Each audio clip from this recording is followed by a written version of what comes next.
Selanjutnya silakan untuk Bapak Richard Arnold ST MSc, kami persilahkan. Baik, selamat siang, salam sejahtera.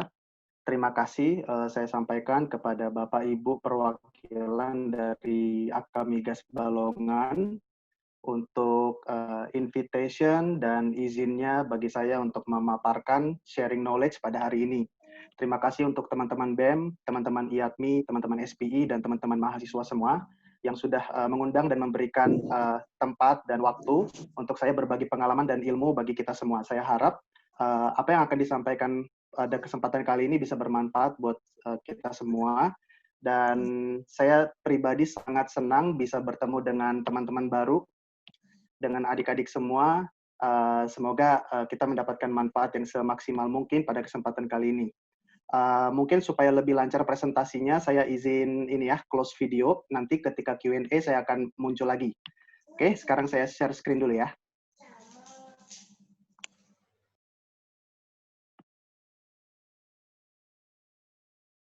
Oke, apakah slide saya sudah kelihatan? Sudah terlihat, Mas. Sudah, Mas. Siap. Oke, sebentar ya, pointernya ke laser dulu. Oke, selamat siang semuanya. Pada kesempatan kali ini, seperti tema kita hari ini, kita akan belajar tentang get to know more strategies to maximize oil production. Jadi kita berbicara teknik-teknik atau strategi apa yang perlu kita lakukan untuk meningkatkan produksi kita, gitu ya. Karena kita punya visi, salah satunya visi yang dipaparkan oleh SKK Migas, kita ingin menjadi penghasil 1 juta barel pada tahun 2030. Gitu ya. Jadi buat teman-teman yang sedang berkuliah, ini sangat penting supaya teman-teman dapat feel-nya. Apa aja sih yang harus dilakukan supaya produksi kita meningkat. Untuk teman-teman panitia, kalau jaringan saya unstable, silakan diinterupsi aja ya, supaya saya bisa stop sebentar. Oke, outline kali ini saya akan bagi menjadi 5 bagian. Introduction, challenges, tools yang akan kita pakai untuk menganalisa reservoir dan mencari potensi di mana kita bisa meningkatkan produksi. Kemudian teknik-tekniknya apa, metodenya atau strateginya seperti apa, dan saya akan tutup dengan konklusi. Oke, kita masuk ke introduction dulu. Nah, karena kita bicara tentang maximize production, gitu ya. Saya rasa perlu ada paradigma yang kita coba benarkan dulu. Nah, saya berangkat dari analogi kesehatan. Di sini kita punya visi, saya ingin hidup sehat. Oh, orang mau sehat, kita bisa lakukan dengan olahraga. Benar ya, orang berolahraga pasti bisa sehat. Atau mereka juga bisa, saya ingin makan makanan sehat, makan makanan bermutu, high quality, kosmetik yang high quality, beli alat-alat kesehatan yang mahal-mahal harganya gitu ya. Kemudian segala sesuatu serba high quality supaya menjamin kesehatan. Tapi ketika mereka melakukannya secara berlebihan, apa yang terjadi?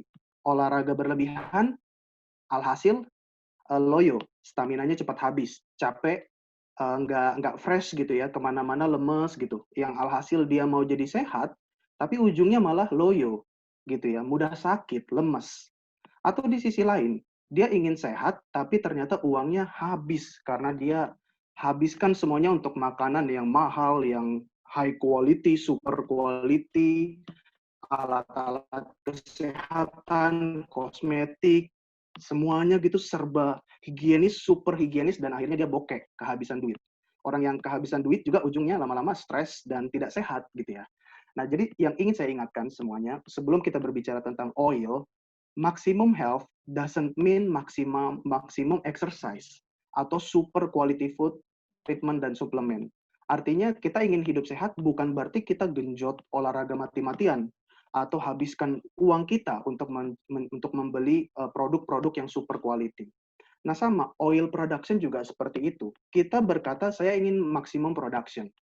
Tidak boleh kita lakukan genjot produksi besar-besaran secepat mungkin.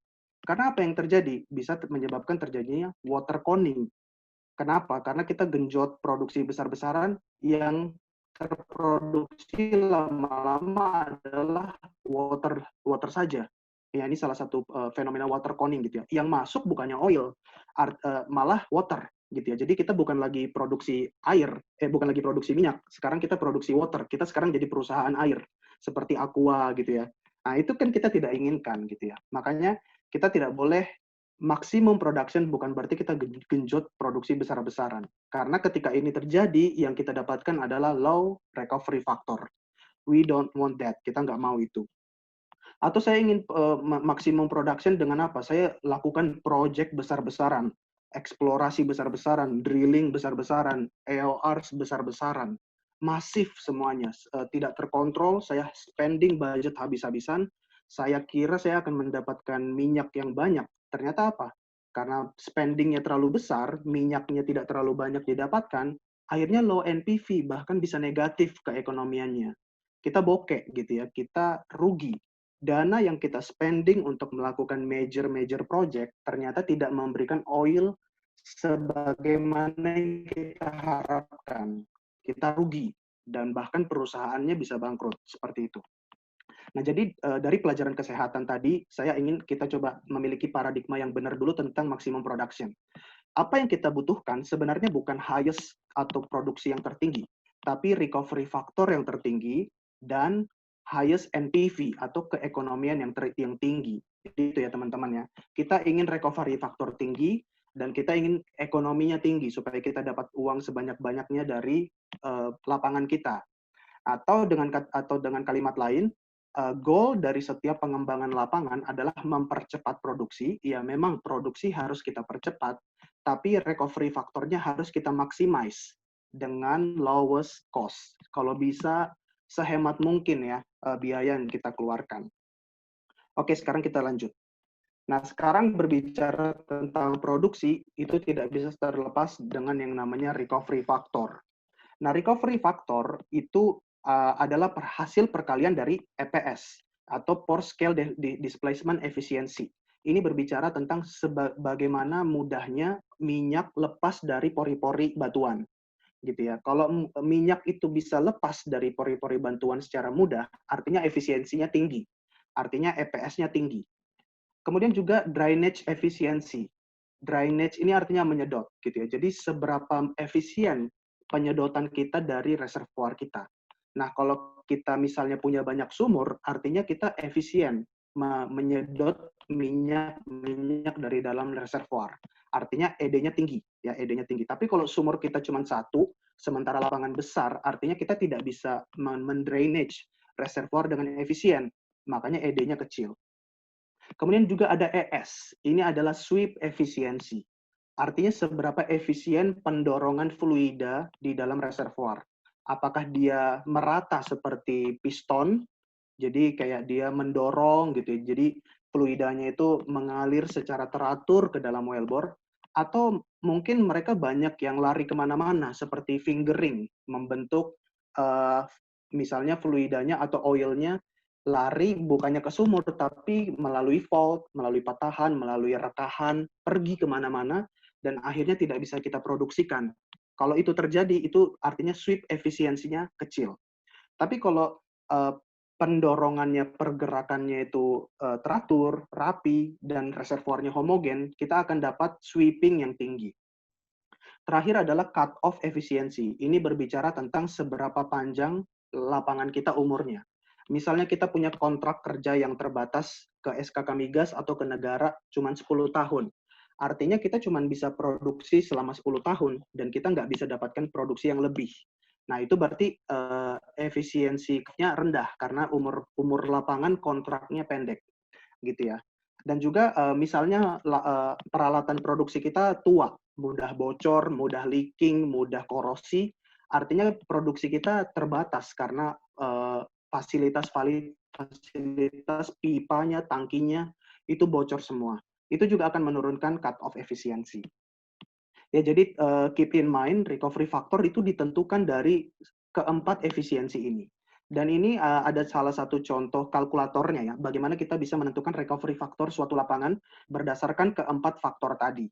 Jadi misalnya untuk pore scale displacement, kalau lapangan saya menggunakan water based EOR gitu ya, maka dia akan punya poin sekitar 0,72. Efisiensinya cukup tinggi karena kita menggunakan enhanced oil recovery. Tapi untuk drainage-nya gimana? Drainage efisiensi. Ternyata saya melakukan pengeboran cukup banyak sehingga well space-nya dia close, spasi sumurnya itu berdekatan karena sumur saya banyak. Dia akan mendapatkan efisiensi yang tinggi, 88%. Bagaimana dengan sweep efisiensinya? Oh, ternyata reservoir saya punya mobility yang tengah, mobility-nya cukup bagus, deep-nya atau kemiringannya atau geometrinya juga cukup bagus, middle, heterogeneity-nya juga cukup middle, saya dapat efisiensi 50%. Terus cut off-nya bagaimana? Oh, ternyata cut off saya facility-nya bagus, energinya ada, kemudian kontraknya ada, maka efisiensi saya 95%. Setelah dikali-kali, ternyata lapangan saya memberikan recovery factor 30%. Jadi saya mampu menyedot minyak dari lapangan saya 30%, sementara 70% masih tinggal di reservoir. Begitu ya. Nah, ada beberapa teknik untuk meningkatkan efisiensinya, misalnya EPS. Bagaimana meningkatkan EPS? Oh, kita lakukan water flood, enhanced soil recovery, low salinity water flood. Karena dengan demikian kita bisa mendorong minyak keluar dari pori-pori. Kemudian bagaimana meningkatkan drainage efisiensi yang merah? Oh, kita lakukan drilling, kita lakukan side track, kita lakukan perforasi, kita lakukan workover supaya kita bisa menyedot setiap spot di dalam reservoir kita, efisiensinya makin tinggi. Kemudian bagaimana untuk meningkatkan sweep efisiensi? Oh, kita lakukan drilling, side track, workover, shut off gitu ya, supaya pergerakan fluida kita lebih rapi dan bukan lari fracture atau karena fault atau patahan.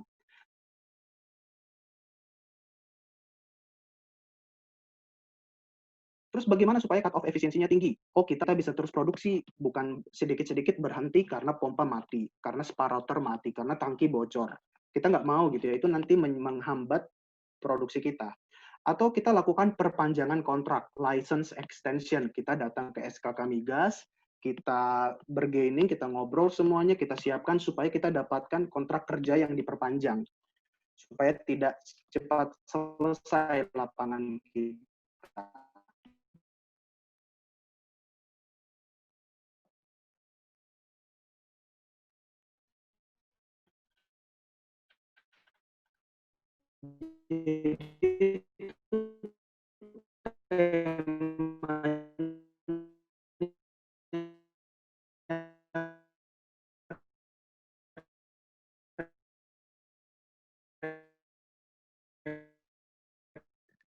Mohon maaf, Pak. Suaranya putus-putus.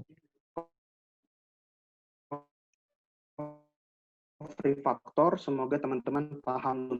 Kita berber dan produksi kita selalu dan fast ya. Masih putus-putus.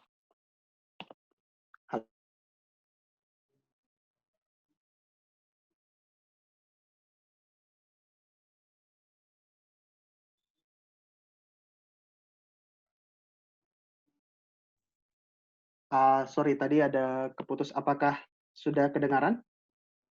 Sudah terdengar, Mas. Oke, mohon maaf ya, saya lanjut lagi ya. Siap, Mas. Sudah, Mas. Ya. Oke, tadi kita di sini ya. Sudah kelihatan? Sudah terlihat. Ya, sudah terlihat, Mas. Oke, kita mulai lagi ya. Jadi ini ada kurva life cycle dari suatu lapangan. Awalnya fase build up, kita banyak pengeboran, produksi meningkat. Kemudian ada fase plateau, produksi stabil. Kemudian setelah fase plateau, kita masuki fase decline, produksi menurun. Ketika produksinya mencapai 50% dari plateau, kita masuk mature field, fase lapangan tua. Kemudian kalau produksinya lebih kecil lagi, kita masuki brown field. Artinya produksinya sudah sangat kecil. Nah, 70% dari produksi minyak di seluruh dunia itu berasal dari mature field, gitu ya. Teman-teman, ini yang menjadi tantangan kita karena sudah susah mencari lapangan-lapangan baru. Kita berhadapan dengan 70% dari mature field. Nah, namanya lapangannya tua, sama seperti kalau kita sudah tua gitu, mungkin ada banyak tantangan ya. Nah, untuk lapangan tua, masalahnya high water cut, high water production, tinggi GOR-nya, banyak gasnya mulai bermunculan. Tekanan mulai habis, depletion. Produksi menurun. Bypass oil, masih banyak oil ketinggalan di dalam reservoir. Kemudian fasilitas dan sumur mulai menua, mulai sering rusak, mulai sering bocor, korosi. Biaya operasi, biaya OPEX tinggi. Dan juga mulai produksi pasir kalau dia sandstone reservoir. Ini menjadi tantangan, kita ingin meningkatkan produksi, tapi ada banyak masalah. Sekarang kita perjelas lagi bagaimana challenge-nya. Nah, challenge utama bagi kita engineer untuk meningkatkan produksi itu adalah water production. Saya ingin dapatkan oil, tapi yang saya dapatkan malah water, gitu ya. Karena water ada di mana-mana. Ini jadi tantangan kita. Dan for your information, beberapa major field di seluruh dunia itu sudah mencapai water cut 97 sampai 90%. Sampai 99%, teman-teman. Bayangkan. Jadi kalau teman-teman ambil sampel fluida, itu 1% saja minyaknya. Sisanya 99% itu water. Artinya sekarang kebanyakan company oil and gas itu menjadi water pabrik air, gitu ya. Gitu. Ini masalah kita. Ada banyak sekali sumber air. Ada pertama misalnya semen bocor, nomor 1, atau casingnya yang bocor, kemudian bottom water, atau lapisan air di bawah ini sudah mulai meningkat, naik airnya, nomor 3. Kemudian ada water fingering atau water channeling, nomor 4. Kemudian nomor 5, air mengalir melalui celah-celah rekahan atau fracture dari injektor, sumur injeksi menuju sumur produser. Atau rekahan natural, rekahan alami yang menghubungkan sumur minyak dengan aquifer. Jadi airnya masuk ke dalam sumur, bisa juga. Atau seperti yang saya sebut tadi, water conning, airnya naik ke atas membentuk kerucut seperti itu. Itu juga menyebabkan terjadinya bypass oil, nomor 8, ada banyak minyak ketinggalan. Atau 9 dan 10 ini cross flow, gitu ya, atau water channeling. Jadi suatu sumur cepat dia mengalami keairan. Jadi water cut-nya sangat tinggi. Dan parahnya untuk lapangan dengan produksi water cut yang tinggi, biaya operasi kita meningkat secara eksponensial seperti ini, teman-teman. Naik dia. Awalnya sampai 70% water cut, itu cost-nya masih anteng lah, masih sama. Tapi ketika water cut-nya tinggi, biaya operasi itu meningkat. Karena sekarang kita harus menghandle, menampung water yang banyak. Harus kita water treatment, harus kita separasi, kita murnikan, itu punya cost semuanya. Dan itu menjadi tantangan kita. Nah, sekarang karena kita berbicara tentang oil production, gimana meningkatkannya, kita masuk ke tools-nya apa. Alat-alat analisa-analisa apa yang bisa engineer pakai, gitu ya, untuk mencari potensi meningkatkan produksi. Yang pertama pasti teman-teman sudah tahu, reservoir modeling and simulation. Kita pakai semua data seismic, depositional concept, logging, core, well test, production pressure, PVT, kita combine semuanya itu ke dalam software, kita buat geological model, static model, kemudian kita buat dynamic-nya, kemudian dari situ kita forecast, kita buat prediksi produksi, kemudian kita lakukan economic analysis, dan kita akhirnya tentukan bagaimana planning yang paling baik untuk memproduksi lapangan kita. Dan salah satu produk dari simulasi adalah seperti yang di kanan ini, remaining movable oil map. Jadi saya bisa memetakan minyak-minyak saya yang tertinggal itu tinggal di bagian mana sih dalam reservoir. Misalnya di sini ya, oil saturasi atau konsentrasi minyaknya itu paling lebih tinggi itu makin merah. Kalau kita lihat di sini ternyata daerah yang warna merah ini merupakan daerah yang masih kaya minyak. Artinya saya bisa mengakses, memproduksikan minyak-minyak di sini ketika saya lakukan pengeboran. Jadi saya tojos aja, saya bor daerah sini dan saya bisa dapatkan minyaknya. Saya bisa tingkatkan produksi dengan cara pengeboran atau workover, gitu ya. Jadi ini gunanya simulasi. Jadi silakan teman-teman yang tertarik bisa belajar simulasi karena ini penting sekali. Tapi simulasi bukanlah solusi untuk segala sesuatu. Tidak pasti datanya error atau mahal atau prosesnya lama. Mohon maaf ini jaringannya unstable. Apakah suara saya jelas? Jelas, Mas. Oke, saya lanjut ya. Jadi simulasi itu bukan solusi untuk semuanya. Seringkali engineer dan geologis dan petrofisis harus kembali ke cara-cara manual. Itulah yang saya sebut locating the remaining oil. Ini cara manual untuk kita bisa menentukan lokasi minyak-minyak itu setelah kita produksikan 10 tahun, sisa-sisa minyaknya itu ada di mana yang bisa kita cek atau bisa kita bor. Nah, kita itu kombinasikan data seismik, mapping, cross section, ini mungkin teman-teman sudah pelajari di kuliah ya, korelasi sumur, ini stick plot ini untuk mengetahui di mana perforasi kita dan di mana water contact-nya, di mana ada peta kedalaman, peta bubble map untuk tahu seberapa banyak produksi kita, kemudian ada kurva tekanan, kita cek integrity sumurnya, seberapa bagus sumur kita, dan kita cek juga histori produksinya. Kita combine semua data-data ini untuk mencari di mana minyak itu tertinggal. Nanti produknya ada di belakang. Kemudian kita bisa juga lakukan 4D seismic gitu ya. Jadi lakukan 3D seismic secara berkala. Makanya 3D seismic secara berkala menjadi 4D seismic untuk bisa mencari daerah mana yang masih banyak mengandung minyak. Kalau daerahnya berwarna biru, artinya dia mulai banyak waternya. Kalau dia warna merah, artinya dia mulai banyak gasnya. Kalau di tengah-tengah, artinya masih banyak ketinggalan minyak di situ. Misalnya daerah yang dilingkari merah ini, itu adalah daerah bypass oil. Berarti masih banyak oil yang terbypass, oil yang ketinggalan. Dan daerah sini bisa saya bor, atau bisa saya workover untuk dapatkan minyaknya. Ini untuk seismik, untuk melihat secara lebar, secara luas seluruh reservoir. Tapi saya juga bisa melihat persumuran, masing-masing sumur. Itu saya akan lakukan logging. Teman-teman pasti sudah tahu logging. Ada open hole log, ada case hole log. Nah, saturation logging ini adalah case hole log. Jadi sumur sudah dipasang casing, sudah berproduksi keairan, dan saya mau lihat sumur saya ini masih di zona-zona mana ada minyaknya. Saya bisa lakukan saturation logging dan saya lihat, oh ternyata masih banyak daerah hijau ini, spot-spot residual oil. Nah, saya bisa akses ini, saya bisa lakukan workover, saya bisa lakukan perforasi, dan saya bisa dapatkan minyaknya dari zona-zona yang masih ketinggalan ini. Ini juga bisa meningkatkan produksi minyak. Jadi ini kombinasi 4D seismic yang lebih luas secara reservoir, saturation logging secara sumuran. Harus kita combine semuanya kalau dananya cukup. Kemudian kita pakai juga teknik mapping. Tadi seismic, logging, sekarang mapping. Ini untuk memap, ini ada reservoir, dan bulatan ini adalah bubble yang menunjukkan produksi. Artinya kalau bubble-nya besar, artinya daerah situ sudah dikuras banyak produksinya.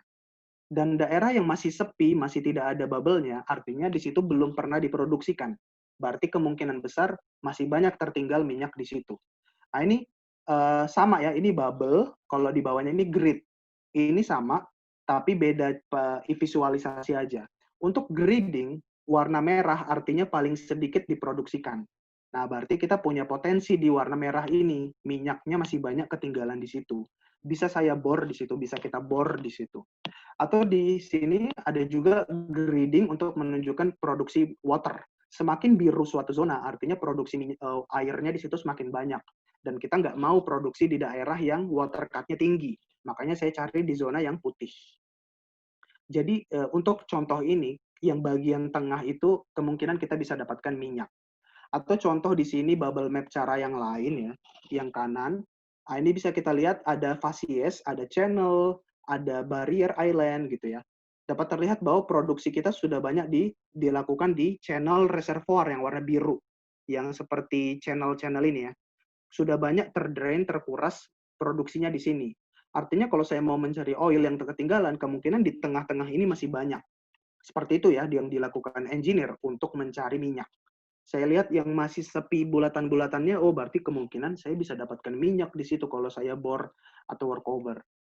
Nah, produk dari teknik-teknik yang kita lakukan itu sama seperti simulasi. Kita buat mapping namanya Mobile Oil Thickness Map. Artinya kita bisa dapatkan peta minyak kita masih ketinggalan di mana. Jadi yang kiri ini petanya, tapi sudah kita overlay dengan bubble. Jadi di tengah ini sudah banyak produksinya, ada banyak bubble-nya ya. Terus bagaimana kita cari oilnya? Oh ternyata masih ada di daerah barat, yang ini sweet spot ini ya, namanya polygon atau sweet spot. Ini masih banyak oil, atau yang di sisi timur, ini masih bisa kita dapatkan minyaknya dan bisa kita akses. Nah terakhir ini adalah heterogeneity index plot, karena kita mau meningkatkan produksi minyak.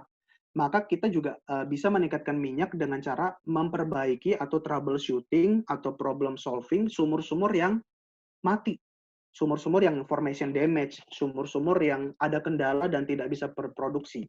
Nah, kalau sumur kita cuma 10, itu gampang, kita tahu sumur-sumur yang bermasalah itu di mana, saya tahu. Tapi kalau kita punya sumur yang 1000 jumlahnya, ada ratusan, seperti saya di Medco, menghandle ratusan sumur. Saya nggak bisa hafal semuanya di luar kepala. Saya nggak tahu produksinya di saat yang bersamaan. Nah, teknik ini bisa dengan mudah mencari tahu sumur mana yang bermasalah. Sumur yang ada di kuadran 1 dan kuadran 2. Sumur yang bermasalah di kuadran 3 dan kuadran 4. Kuadran 3 itu adalah activity. Artinya oilnya sedikit, tapi waternya banyak. Untuk kuadran 3 bisa kita lakukan stimulasi supaya produksinya meningkat. Untuk kuadran 4 mungkin mau nggak mau kita lakukan tutup lapisan, isolasi. Karena apa? Karena waternya terlalu banyak.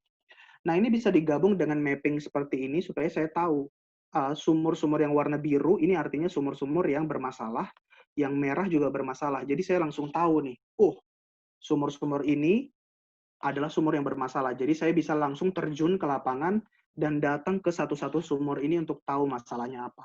Gitu ya. Jadi kita bisa langsung segera tahu, seperti dokter bisa tahu orang-orang yang sakit, misalnya orang-orang COVID yang mana aja gitu ya, dengan alat mereka. Nah, sama dengan ini, kita bisa dengan cepat nih mencari tahu sumur-sumur yang bermasalah itu yang mana aja. Nah, tadi itu alat-alat analisis, tools-tools apa yang engineer pakai untuk bisa menemukan oil atau untuk memperbaiki sumur yang bermasalah. Sekarang kita masuk ke metodenya. Nah, ada banyak strategi atau banyak teknik yang bisa kita lakukan untuk meningkatkan produksi. Kita lakukan eksplorasi, enhance oil recovery, gitu ya. Tapi dua ini itu adalah cara yang paling mahal. Eksplorasi itu sangat mahal. Kita lakukan seismic itu mahal. Enhance oil recovery sayangnya juga sangat mahal, teman-teman, karena biaya chemical, biaya facility, semuanya mahal. Jadi dua metode ini, terutama karena oil price yang lagi rendah, itu agak kurang favorit. Jadi bagaimana kalau kita mau meningkatkan produksi? Kita harus bergantung pada teknik lain. Water flood optimization, infill drilling, pemasangan artificial lift, lakukan workover, production optimization, dan stimulasi. Gitu ya. Kita lanjut. Nah, seperti apa sih production improvement? Seperti apa sih peningkatan produksi? Itu bisa teman-teman lihat dari contoh-contoh kurva seperti ini. Jadi kalau teman-teman nanti kerja dan sudah menghandle lapangan, teman-teman akan sering bikin plot seperti ini. Misalnya ini produksi yang warna biru itu adalah primary ya. Jadi produksi normal. Kalau dia hanya dilakukan produksi biasa, dia akan seperti ini, decline cepat. Tapi dia lakukan ternyata vertical infill drilling, maka produksinya meningkat. Dia lakukan lagi horizontal drilling, produksinya meningkat lagi. Lakukan lagi EOR, produksinya meningkat lagi. Atau yang di sini juga, sama, dia lakukan apa nih? Konversi dari saccharode pump menjadi ESP, produksinya meningkat jadi coklat. Bin up wells, artinya dia meningkatkan bukaan cok, produksinya meningkat sebesar warna orange. Gitu ya. Jadi ada banyak teknik yang dilakukan, yang ditunjukkan di sini untuk meningkatkan produksi. Atau yang paling bawah, yang paling kanan. Ini produksinya kecil sekali yang warna biru, tapi ketika dia lakukan steam flood, produksinya meningkat jumping ke atas. Gitu ya. Inilah hasil dari production improvement dari strategi-strategi tadi. Bentuknya kira-kira seperti ini. Nah, sekarang kita bahas satu-satu tekniknya. Walaupun saya tadi sebut enhanced oil recovery tidak ekonomis, tapi rasanya kurang lengkap kalau kita tidak bahas sedikit saja. Gitu ya. Jadi, enhanced oil recovery merupakan metode yang yang cukup ampuh untuk meningkatkan recovery factor, tapi sayangnya dia masih struggling dengan ekonomi, gitu ya. Nah, ada banyak metode recovery, enhanced oil recovery, tapi untuk kondisi Indonesia yang paling bagus itu adalah chemical EOR, dan injeksi CO2. Gitu ya. Itu yang paling cocok, paling efektif di Indonesia.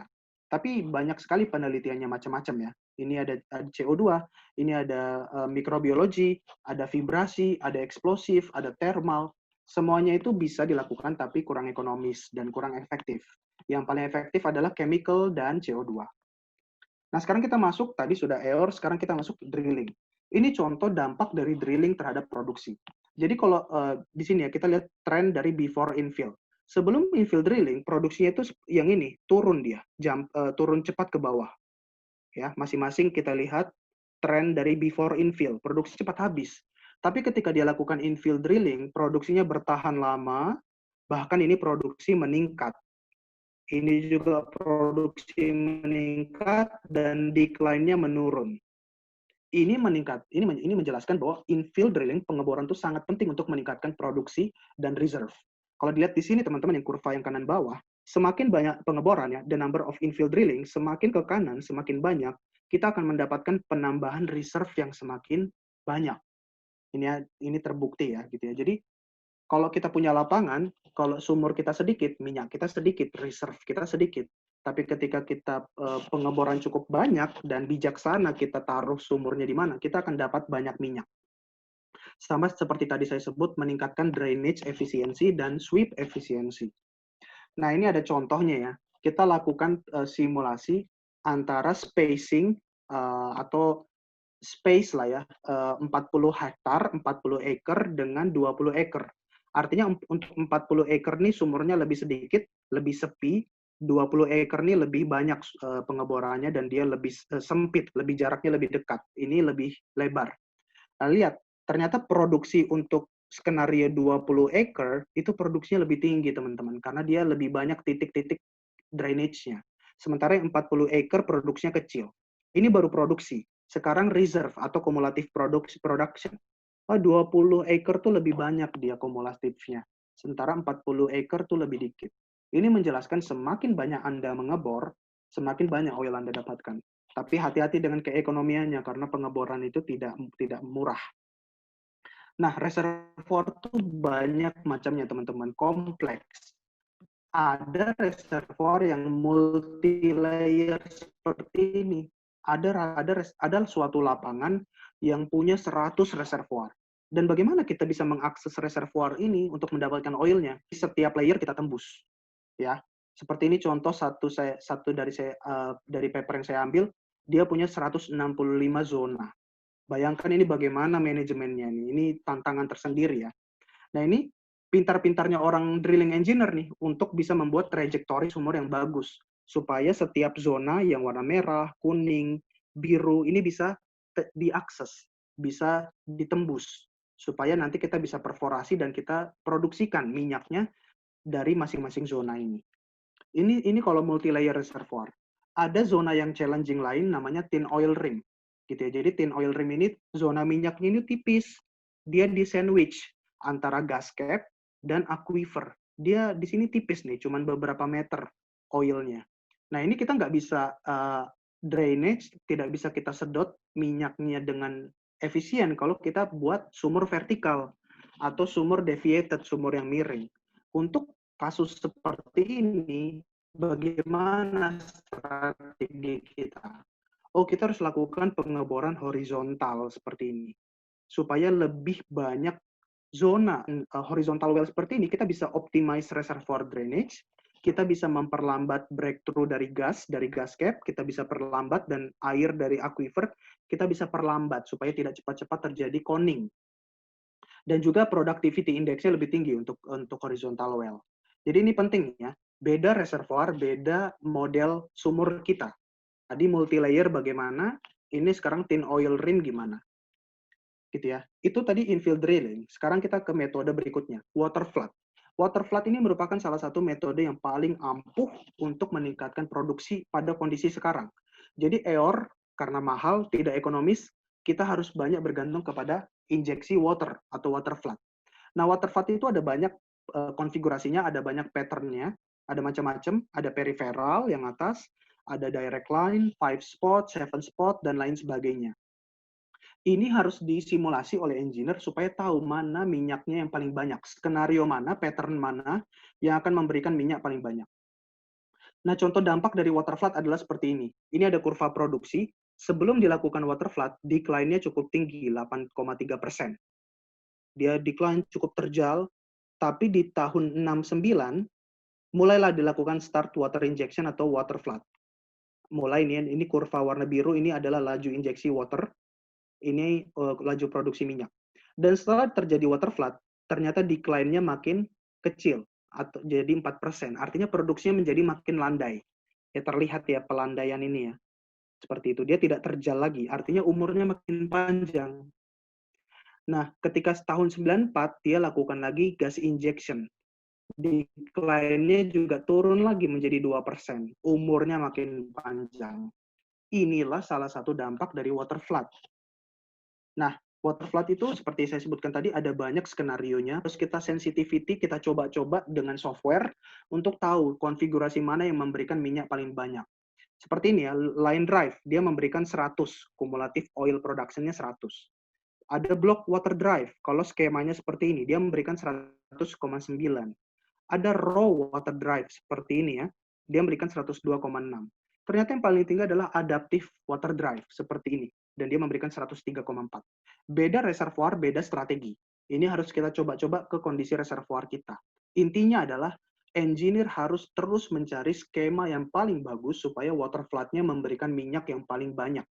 Jadi teman-teman pasti tahu ya, water flood gunanya apa?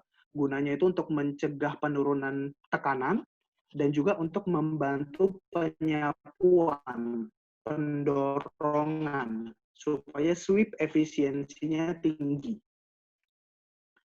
Nah, tadi udah infill drilling, sudah water flood, sekarang kita masuk ke workover atau pindah lapisan.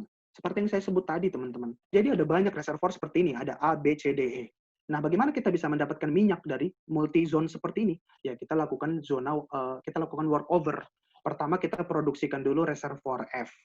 Kalau sudah mulai banyak bermunculan air, oilnya habis, kita tutup zona F, kita semen, kita pindah ke zona E, kita perforasi dan kita produksikan terus sampai akhirnya paling ke atas.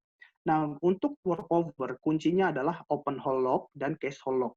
Kita juga harus menggunakan reservoir mapping dan production data, supaya kita tahu bagaimana pindah lapisannya yang bagus, bagaimana supaya dapat minyak yang paling banyak. Nah, ini contoh lagi saturation logging, seperti yang saya tunjukkan sebelumnya. Jadi dia lakukan saturation logging, dan dia melihat ternyata zona-zona ini masih banyak minyaknya. Bayangkan ya, misalnya ini zona F, ini zona E, ini zona D, C, B, A. Jadi dia bisa lakukan perforasi, dia bisa tembak, dan dia bisa kuras minyaknya dengan menggunakan logging. Itulah workover ya teman-teman. Ini juga sering kali kita lakukan, bahkan lebih sering dari infill drilling. Karena ini jauh lebih murah. Ini cukup kita lakukan perforasi. Kalau drilling kan harus kita bor. Nah, udah workover, sekarang kita berbicara stimulasi. Karena kita mau get to know more about producing more oil. Saya ingin produksi minyak semakin banyak. Ada kalanya sumur-sumur saya mengalami penurunan produksi. Misalnya mengalami production atau formation damage, plugging, ngeplug gitu ya, ketutupan perforasi sehingga produksinya menurun. Ada banyak stimulasi yang bisa kita lakukan. Misalnya sumur kita ada scaling. Teman-teman mungkin sudah tahu, sudah belajar ada banyak scale gitu ya di mineral scale yang menutupi sumur. Ini bisa kita lakukan pembersihan dengan menggunakan acid. Kita cleaning sumurnya. Atau ketika misalnya damage-nya lebih dalam, lebih parah, kita lakukan acid stimulation. Supaya kita bisa injeksi acid, asam, beberapa inci ke dalam reservoir. Seperti itu ya. Kita bisa gunakan HCl, HF, organic acid, dan lain sebagainya. Atau kalau saya punya lapangan yang low permeability atau permeability-nya sangat kecil seperti shale reservoir, bagaimana saya bisa mendapatkan produksi meningkat? Saya bisa lakukan hydraulic fracturing. Saya rekah beberapa ratus meter, beberapa ratus feet, supaya saya bisa mengakses minyak-minyak di dalam reservoir. Nah, ini tidak sesimpel ini stimulasi. Ada banyak sekali metode stimulasi. Karena tantangan atau damage yang kita hadapi di lapangan itu banyak. Ada perubahan wettability, ada terjadi emulsi, ada scaling, ada pemblokiran oleh water, ada fines migration, jadi butir-butir pasiran itu mulai menumpuk di perforasi. Kemudian adalah clay migration atau clay swelling, jadi mineral-mineral clay itu mulai mengembang dan lama-lama menutupi perforasi, sehingga produksinya tidak bisa produksinya menurun. Kemudian juga ada parafin atau ada solid lagi. Beda-beda metode stimulasinya. Misalnya kita bisa lakukan matrix acidizing. Kalau emulsi, kita gunakan injeksi solvent atau pelarut. Kalau scale, bisa kita lakukan mechanical removal atau acid. Atau misalnya fines migration, itu bisa kita obati dengan matrix acidizing. Atau misalnya sumur kita ada banyak penumpukan parafin ya, seperti lilin gitu yang memblokir tubing kita. Oh, itu bisa kita injeksi solvent gitu ya supaya minyak-minyaknya atau emulsi atau lumpurnya atau lilinnya itu, wax-nya itu bisa dissolution, bisa larut, atau bisa kita panaskan. Kita bisa juga mechanical removal, kita gerus atau kita dorong. Jadi ada banyak ya teknik stimulasi, dan engineer, khususnya production engineer, harus tahu masalahnya apa supaya dia bisa menentukan stimulasi apa yang terbaik yang bisa dia lakukan. Kemudian tentu saja teman-teman, artificial lift installation.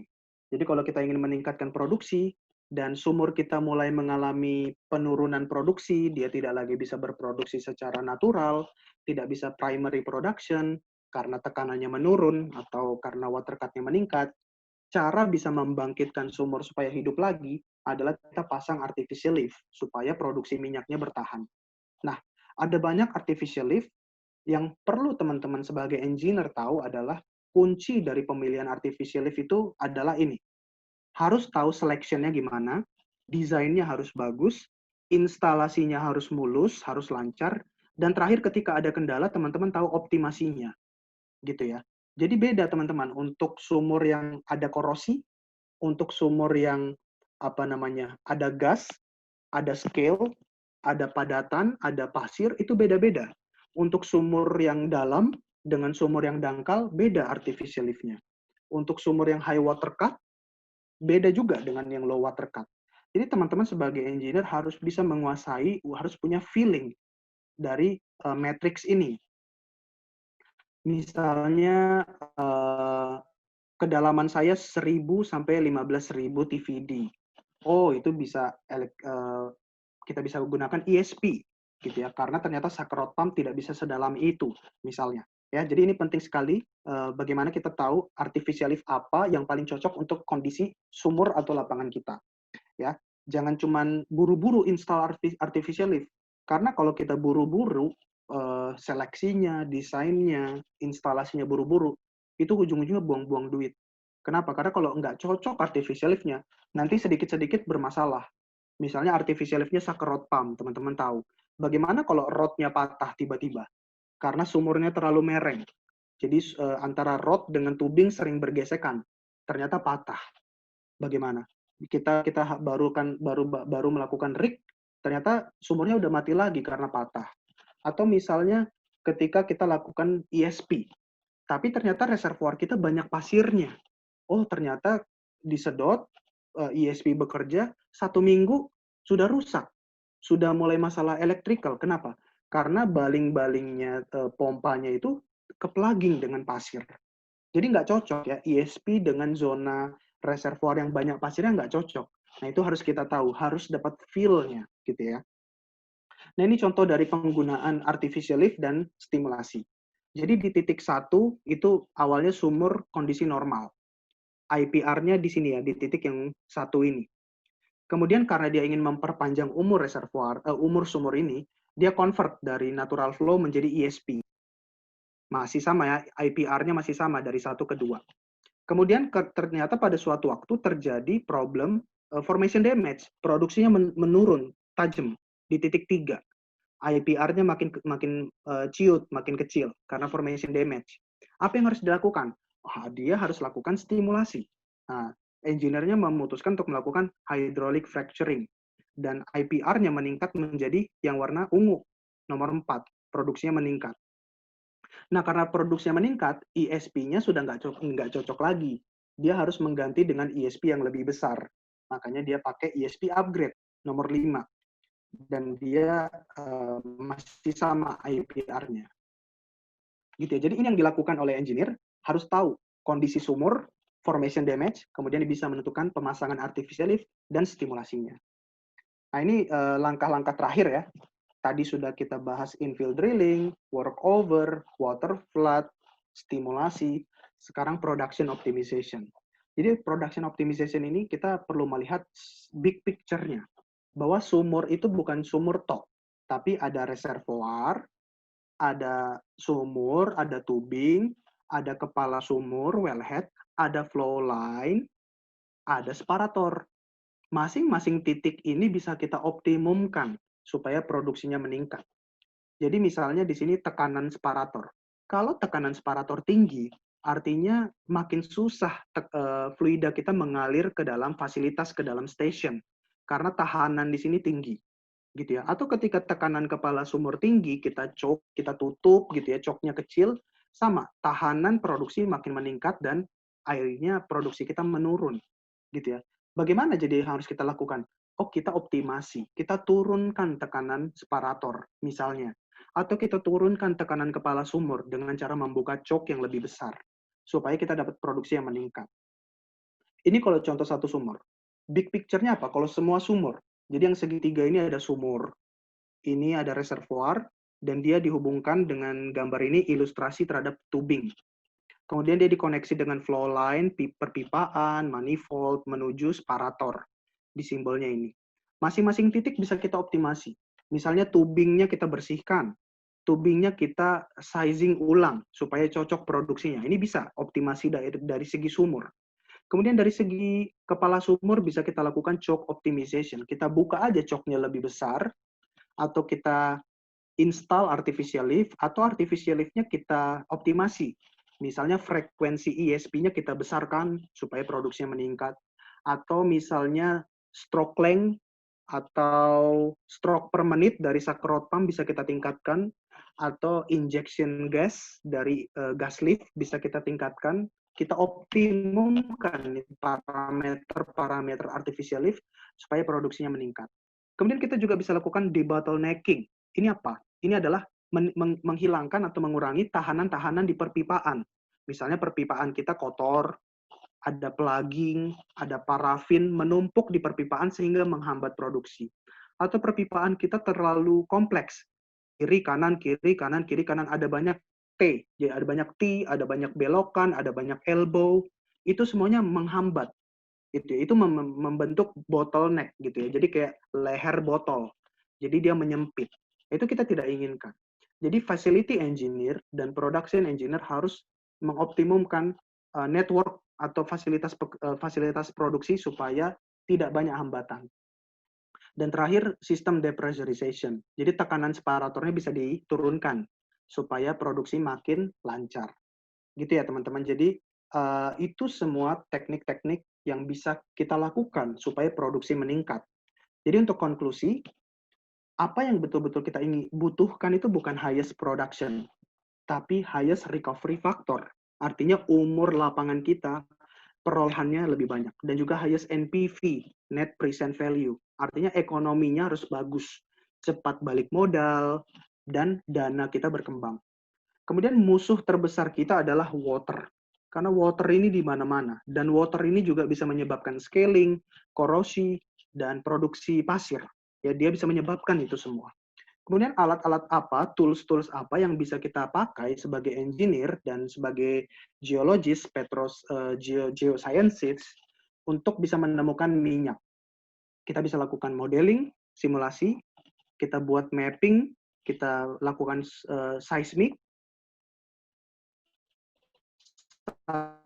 saturation logging, dan kita bisa menggunakan heterogeneity index plot untuk mengetahui sumur-sumur mana yang bermasalah. Dan juga teknik teknisi. Kita bisa infill drilling. Kita lakukan optimasi water flood, teman-teman. Kemudian kita lakukan workover, stimulasi, artificial lift, dan production optimization. Jadi, semua itu teman-teman yang sudah bisa saya paparkan. Semoga tidak ada kendala tadi di jaringan dan apa yang sudah disampaikan bisa teman-teman mengerti. Mohon maaf kalau terlalu cepat. Kalau ada yang kurang jelas, bisa teman-teman tanyakan di Q&A. Tapi saya harapkan apa yang sudah disampaikan betul-betul bisa teman-teman mengerti dan resapi untuk menginspirasi teman-teman supaya nanti ketika jadi engineer di dunia industri, sudah mulai dapat feel dan experience-nya untuk meningkatkan minyak, meningkatkan produksi minyak. Oke, sekian dari saya. Thank you so much. Saya kembalikan ke panitia ya.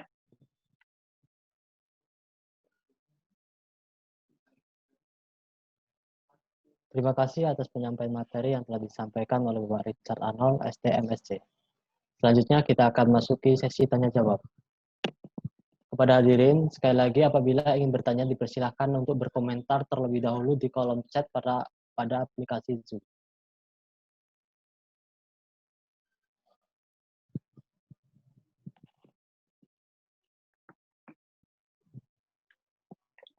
Untuk Saudara Aji Songko dipersilahkan untuk mengaktifkan kamera dan audionya.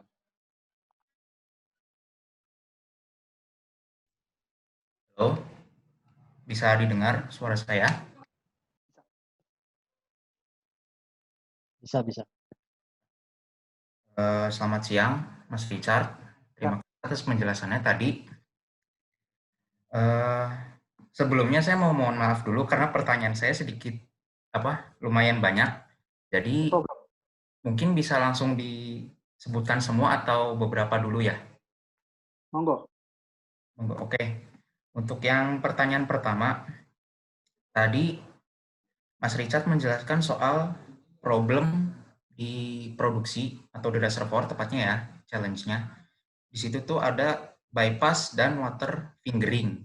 Nah, saya belum pernah, dari literatur yang saya cari, saya belum pernah menemukan hal seperti bypass itu loh, Mas, dan water fingering itu.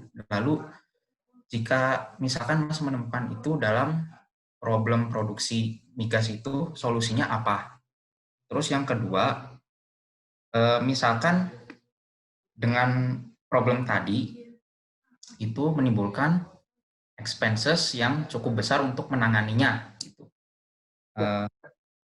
Dengan asumsi bahwa salah satu problem itu jika dibetulkan atau di-improve produksinya itu tidak akan ekonomis, itu solusinya bagaimana, Mas? Oke. Nanti mungkin saya memberi pertanyaan lagi karena belum semuanya di situ. Terima kasih, Mas. Oke. Saya boleh izin share screen sebentar? Boleh ya, teman-teman panitia ya? Silakan, Pak. Silakan, Mas. Oke, Aji sudah kelihatan belum? Belum, Mas. Belum terlihat. Oke, sebentar ya. Sudah. Udah ya? Sudah. Kalau sudah, biar saya tutup ya. Nah, gimana? Udah ya? Sudah, Mas. Sudah, Mas. Sudah kelihatan. Oke, siap. Nah, jadi gitu ya, Aji ya. Itu namanya water fingering. Atau akibat dari water fingering adalah bypass oil. Artinya, kenapa bisa terjadi water fingering? Zona di reservoir itu kan nggak homogen. Zonanya itu heterogen. Ada layer-layer yang high permeability. Misalnya karena fracture, karena patahan, atau memang karena karena memang secara geologis ada channel-channel yang high permeability. Nah, air itu kan pasti akan mencari celah yang paling mudah dia aliri, yaitu yang high permeability. Makanya membentuk finger tadi. Inilah channel-channel yang high permeability. Jadi larinya malah ke situ. Nah, kalau airnya larinya ke seperti jari saya di sini, yang tengah ini gimana? Yang tengah ini minyaknya ketinggalan, tidak terdorong. Itu yang namanya bypass. Dan ini terjadi di mana-mana, teman-teman. This is very real, dan silakan ya, Aji, kalau mau cari di literatur pasti ada. Water fingering, atau nama lainnya water channeling. Dan penyebabnya dan akibatnya adalah bypass oil, jadi ketinggalan. Nah, apa yang harus kita lakukan supaya untuk mencari bypass oil, atau bagaimana yang harus kita lakukan untuk mengatasi water fingering? Pertama yang sudah saya sebutkan tadi, kita lakukan studi reservoir. Mungkin kita bisa lakukan simulasi, kita bisa lakukan logging supaya kita tahu zona-zona yang airnya banyak itu di mana. Kita hindari daerah zona-zona air itu. Dan kita cari sweet spot. Sweet spot ini oil-oil ketinggalannya di mana. Dan oil sweet spot ini bisa kita bor. Kita bor sumur kita di situ dan kita ambil oilnya.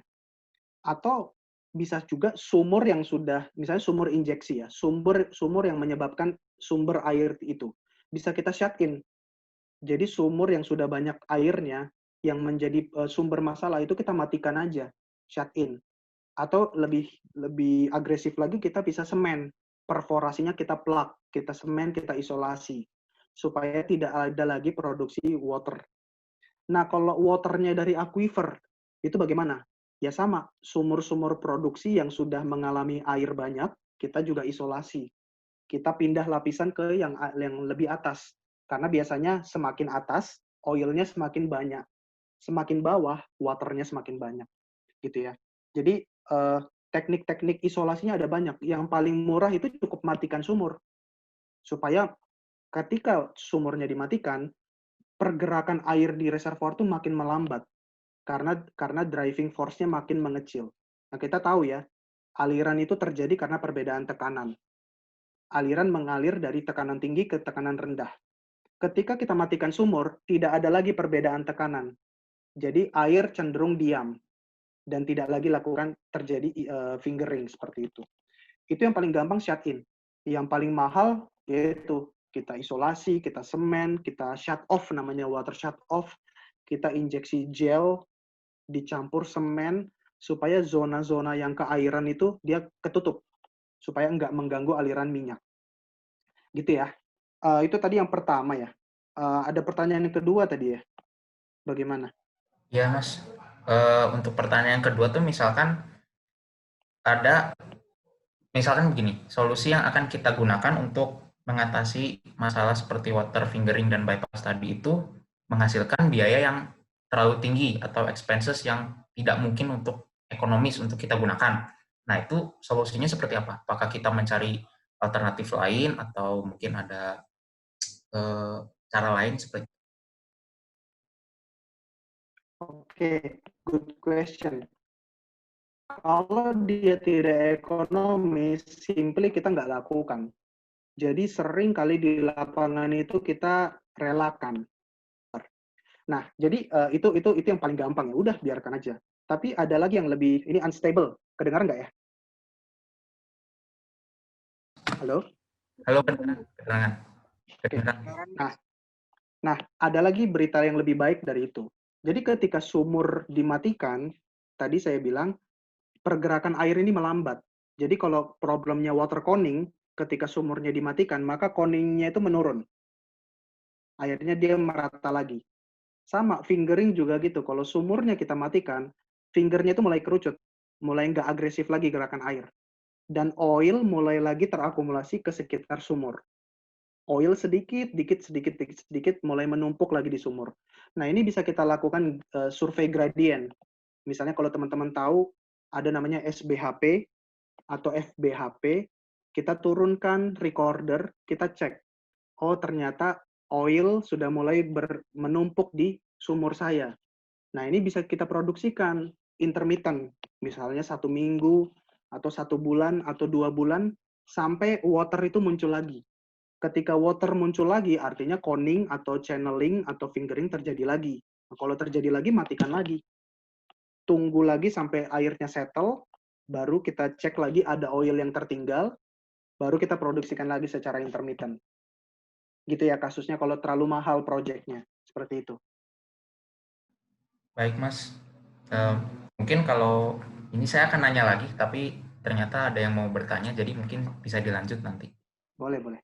Thank you ya. Sama-sama, Mas. Sama-sama. Selanjutnya untuk Saudara Fahmi Zulfan F, persilahkan untuk mengaktifkan kamera dan audio.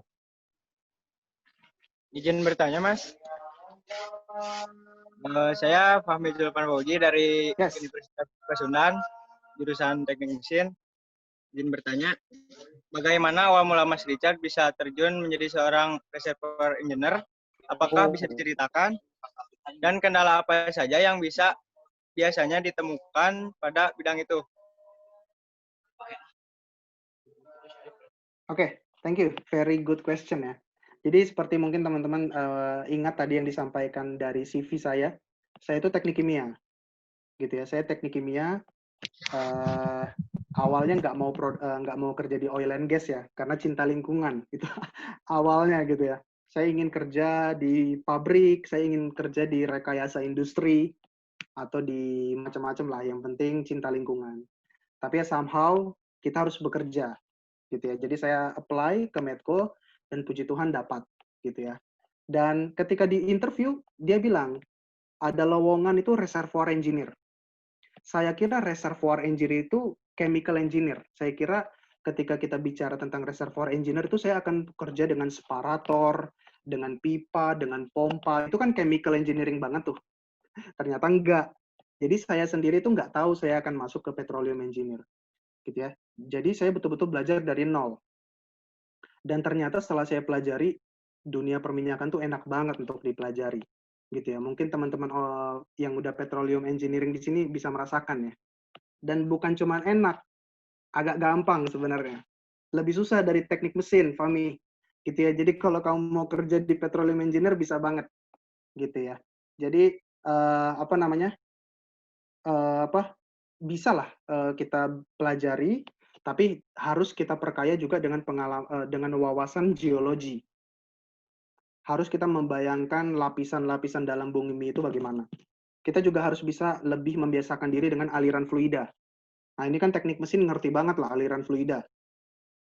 Termodinamika sedikit banyak adalah, gitu ya. Nah, semuanya dijalani, bisa, pasti bisa. Termasuk teman-teman petroleum engineering, mau kerja di industri lain tuh bisa banget. Mau kerja di dunia chemical engineering bisa juga. Konsultan bisa juga. Gitu ya. Jadi mungkin pendidikan kita S1 itu lebih untuk menyiapkan logik kita, cara kita berpikir, critical thinking gitu ya. Tapi ketika kita di industri, kita ditantang untuk beradaptasi dan belajar kembali dari awal. Gitu ya. Jadi saya sebagai chemical engineer belajar dari nol untuk dunia perminyakan dan masih bisa survive sekarang. Tapi memang teman-teman harus membiasakan diri juga dengan software-software yang digunakan. Nah, software-software petroleum engineer itu bagi saya itu agak challenging. Kalau dulu saya teknik kimia itu banyak menggunakan HYSYS. Ya, mungkin teman-teman di sini pernah dengar HYSYS. Tapi ketika dibandingkan dengan software petroleum engineer, agak lebih susah petroleum engineer. Misalnya menggunakan beberapa software, ini bukan untuk promosi merek ya, misalnya Petrel, gitu kalau teman-teman pernah dengar, atau CMG, itu lebih challenging dari HYSYS. Nah, itu dituntut kita beradaptasi. Gitu ya, Fami. Jadi kira-kira seperti itu yang bisa saya bilang. Bukan tidak mungkin bisa dipelajari semua, tapi memang harus siap dengan semua tantangannya. Gitu. Baik, terima kasih Mas. Ya. Dan satu lagi Mas, kendala apa saja yang biasanya ditemukan pada bidang itu Mas? Kendalanya sih nggak ada sih. Nggak ada. Dan kendalanya sih ya memang tergantung ke orang masing-masing ya. Kalau dia memang fast learner, dia mudah beradaptasi, dia mudah belajar, dan dia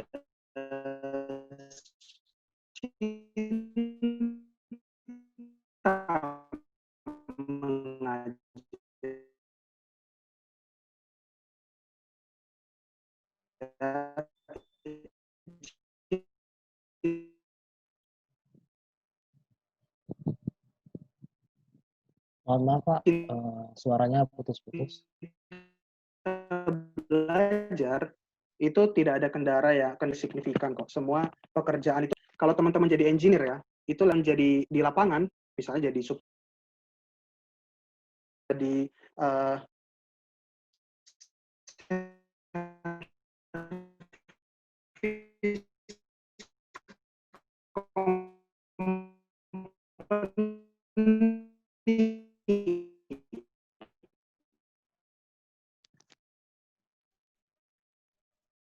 Mohon maaf Pak, suaranya putus-putus.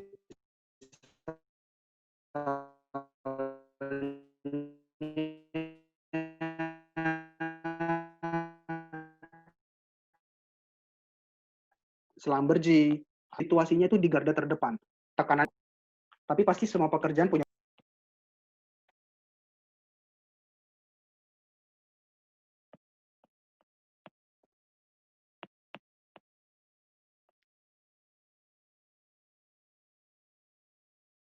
Bagaimana? Suaranya putus-putus Mas, maaf. Oke ya, jadi saya ulangi lagi, udah lancar belum ya?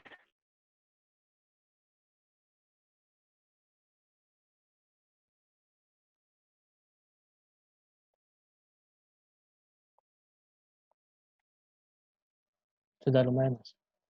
Atau saya leave sebentar untuk ini masuk lagi gimana, teman-teman? Udah kedengaran? Terdengar Mas, tapi sedikit putus-putus suaranya. Ya gitu ya.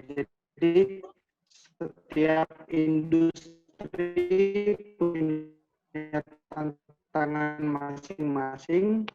Untuk saya pribadi tidak merasa untuk yang kantoran ya, karena untuk yang kerja NG kantoran tuh lebih sang lapangan, jadi technician, kru, atau jadi supervisor, atau jadi service, atau di Slumberjee, itu lebih pressurized kondisinya karena memang kerja di lapangan ya, lebih risky, lebih tinggi risikonya seperti itu. Tapi yang namanya semua pekerjaan pasti punya risiko, ya tinggal dihadapi dan dinikmati aja. Gitu, Fahmi. Baik Mas, makasih Mas. Siap.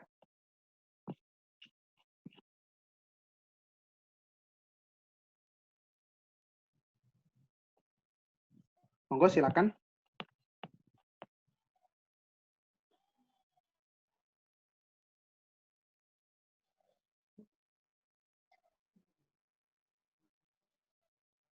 Silakan kepada Saudara Aji Songsono untuk mengaktifkan audio dan kamera. Halo, Mas Richard. Ya, silakan. Saya mau lanjut tanya lagi sama sisa pertanyaan tadi. Pertanyaan saya ini. Ya. Lalu saya membahas ini, Mas. Tadi itu disebutkan bahwa Mas itu terkadang harus menggunakan metode yang manual atau locating the remaining oil, di mana Mas bisa dibilang melepaskan diri dari geological simulation. Nah, penggunaan itu gimana ya jadi penjelasannya? Jadi kapan waktu yang tepat untuk Mas Richard ini menggunakan locating remaining oil tadi daripada geological simulation? Lalu pertanyaan saya yang terakhir itu mungkin Mas Richard bisa menjelaskan secara sekelumit saja tentang eksplanasi atau penjelasan dari metode yang tadi digunakan metode IOR lain yang seperti kayak ada vibration, terus eksplosif ya tadi saya kalau nggak salah ngelihat, lalu sama pola-pola water flooding seperti line drive, block water drive gitu. Oke, thank you, pertanyaannya baik sekali, Aji. Jadi untuk yang simulasi itu kita lihat. Jadi simulasi mungkin teman-teman yang petroleum engineer lebih tahu lah ya, menggunakan softwarenya itu nggak mudah. Data yang digunakan sangat masif. Kita harus lakukan history matching. Kemudian tidak semua engineer bisa lakukan simulasi karena itu memang agak susah. Dan juga kalau reservoirnya terlalu kompleks, ujung-ujungnya modeling dan simulasi kita itu nggak bagus, tidak matching. Bisa garbage in, garbage out.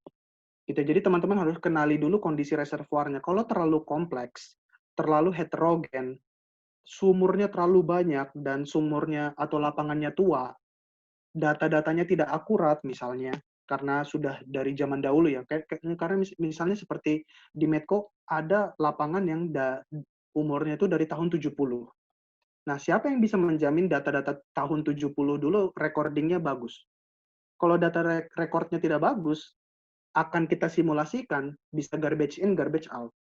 Buang-buang waktu di simulasi. Nah, jadi kita lihat dulu situasinya. Kalau reservoir kita ini terlalu susah untuk disimulasikan, we go to the manual. Gitu ya. Jadi bukan berarti yang namanya simulasi, otomasi itu pasti bagus. Tidak. Gitu ya. Susah dikontrolnya. Jadi kita harus pergi ke manual kalau yang memang terlalu kompleks, gitu ya. Kemudian untuk yang IOR, ini ada banyak sekali caranya. Misalnya vibrasi, kita getarkan gitu ya. Ada nanti vibratornya di sumur. Nah, diharapkan energi getar ini akan menendang oil-oil yang terperangkap di mana itu namanya, di pori-pori. Jadi kan oil ini terperangkap di dalam celah-celah pori dan dia susah keluarnya karena ada tegangan permukaan, ada interfacial tension. Nah, kalau kita diharapkan ketika kita berikan vibrasi ke reservoir, minyak-minyak ini mulai keluar. dia mengalami displacement dari dalam pori. Dan setelah itu tinggal didorong aja, mengalir ke sumur. Explosion gimana? Itu sama, diledakkan, nanti dia menghasilkan panas, viskositas minyaknya mulai encer, mulai menurun, dan makin mudah dia keluar dari pori-pori, alhasil makin mudah kita produksikan. Gitu ya, itu untuk EOR eksplosif dan apa namanya itu tadi vibrasi. Nah, pattern water flood itu bagaimana? Itu berbeda-beda masing-masing reservoir ya.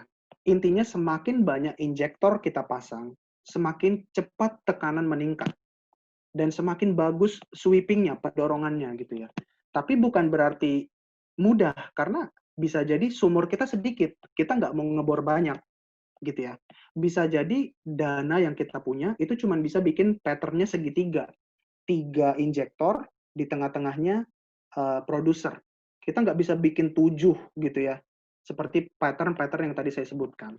Jadi tetap harus dipertimbangkan reservoirnya gimana, dana yang kita punya berapa, dan availabilitas sumur-sumurnya itu seberapa banyak gitu ya. Yang jelas semakin banyak injektor, semakin tinggi tekanan sehingga produksi meningkat. Begitu, Aji. Baik, Mas Richard, terima kasih banyak sama penjelasannya dan mohon maaf setelah pertanyaannya terlalu banyak. Nggak apa-apa lah. Mas Richard. Ya. Selamat siang. Ya. Selanjutnya untuk Saudara Faisal, dipersilakan untuk mengaktifkan audio dan kameranya.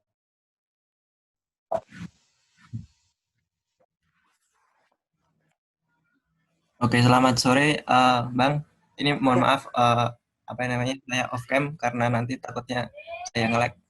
Jadi, saya ingin bertanya terkait dunia oil and gas yang sekarang. Itu kan katanya sekarang udah mulai menggunakan basis machine learning gitu kan. Nah, sebenarnya sejauh apa sih machine learning di dunia oil and gas dan apa sih kebutuhan yang harus disiapkan oleh calon-calon ini teman-teman kita ini yang di sini yang akan menjadi petroleum engineer ke depannya gitu. Gitu sih, Bang. Oke, very good question. Ya, jadi machine learning itu mulai bertumbuh gitu ya di semua industri, dan menurut saya petroleum industri, oil and gas industry itu merupakan industri yang paling banyak berkembang machine learning-nya. Nah, machine learning ini bisa berguna di mana aja. Machine learning itu bisa membantu kita mencari titik pengeboran.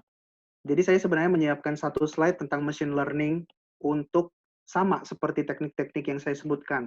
Tapi karena saya juga belum terlalu ahli dalam machine learning, jadi saya nggak presentasikan. Jadi machine learning itu bisa juga untuk menentukan zona di mana saya akan ngebor. Machine learning itu bisa dia mencari tahu titik sweet spot di mana. Machine learning bisa membantu Anda mendesain stimulasi yang terbaik. Machine learning bisa membantu Anda artificial lift. Jadi daripada kita pusing, oh reservoirnya ini ESP, oh tapi bisa pakai gas lift, atau gimana?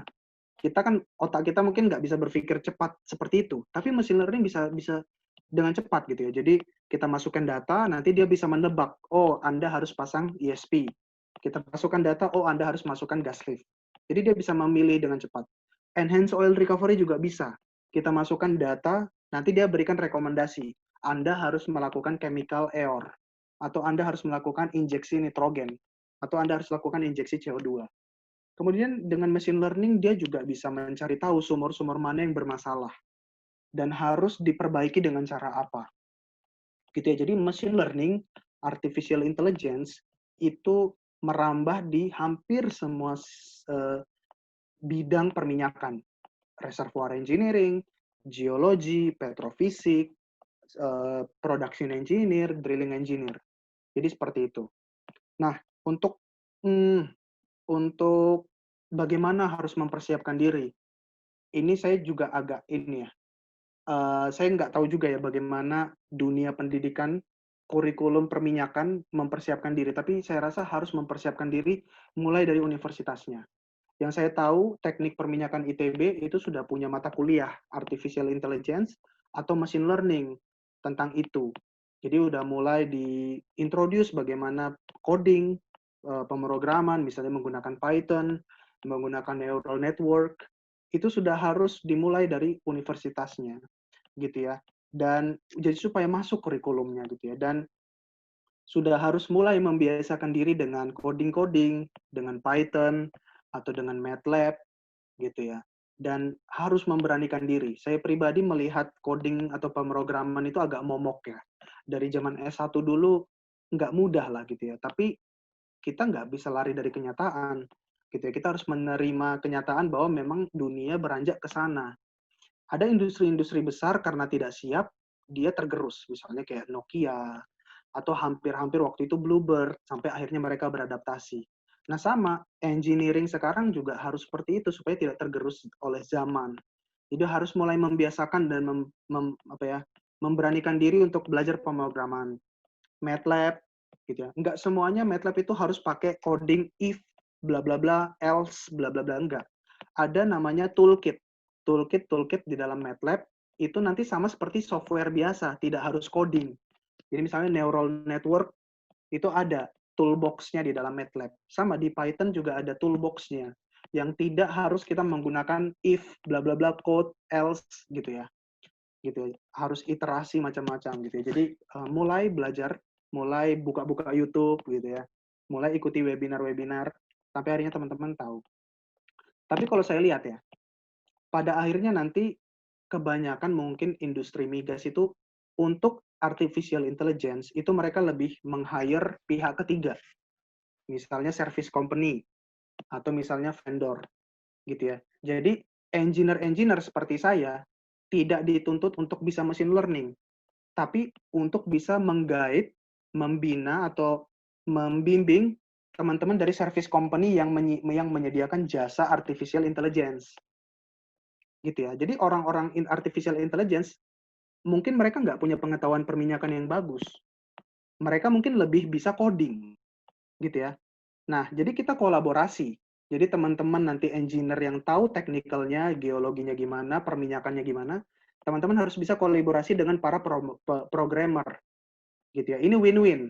Jadi kita juga nggak terlalu dituntut belajar coding, dan orang-orang programmer juga nggak dituntut untuk harus tahu perminyakan. Jadi yang penting di sini kolaborasi. Tapi supaya kita bisa berbicara dengan mereka, efektif berkomunikasi, ya kita harus sedikit banyak tahu lah. Baca-baca paper, nonton-nonton video gitu ya.